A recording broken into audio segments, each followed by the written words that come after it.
Easter Sunday, 1992. A California millionaire and his family are murdered. The plan was to take out the entire family. It was a pure, out-and-out assassination of three beautiful people.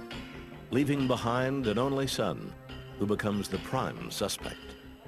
It's like Homicide 101. Who's going to benefit from these people's deaths?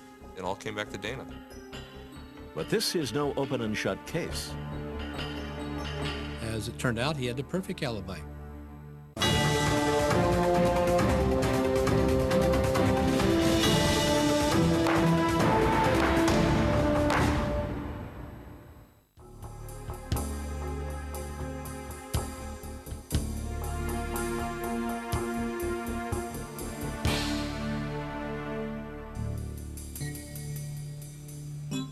On California's northern coast, about 70 miles south of San Francisco, lie the Pajaro Dunes. Along the beach are dozens of homes with dramatic views of the Pacific Ocean.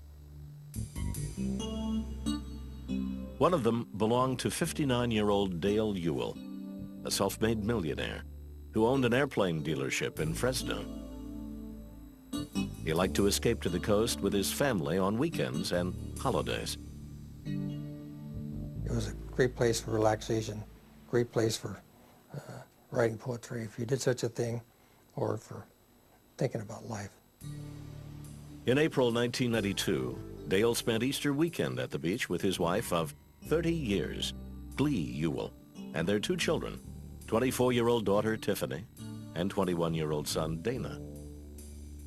2 days later, on Tuesday, April 21st, a house cleaning crew arrived at the Ewell family home in Fresno.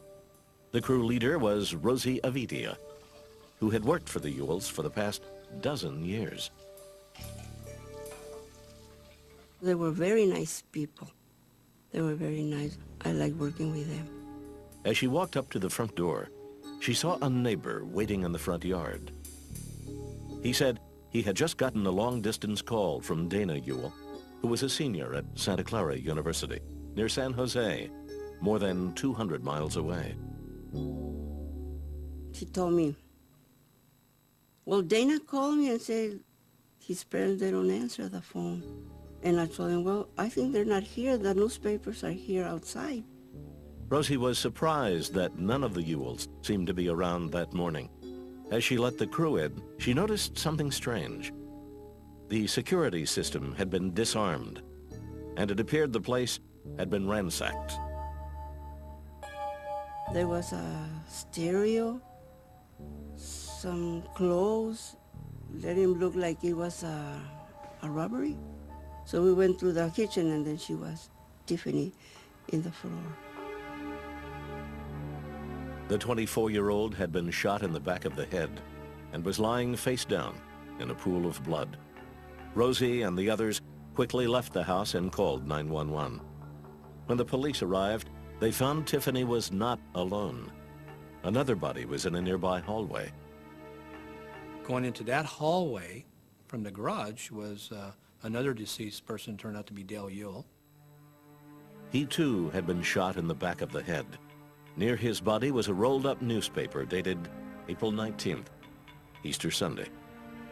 Then police found a third body in an office off the hallway. 57-year-old Glee Ewell, Dale's wife. She had been shot multiple times, it appeared. She was with one of her hands draped up over her head like she was trying to shield herself. We believed that she had seen Tiffany get shot and started running. Investigators found no sign of forced entry, no suspicious fingerprints, and no other trace evidence. And while there were all the superficial indications of a burglary, something about the crime scene struck detectives as strange. I was a burglary detective prior to being a homicide detective, and I've never seen a house to this degree of ransack, and it was kind of an overkill. There were sheets, bed sheets set out. On the sheets were things like cassette tapes, things of very little value. The police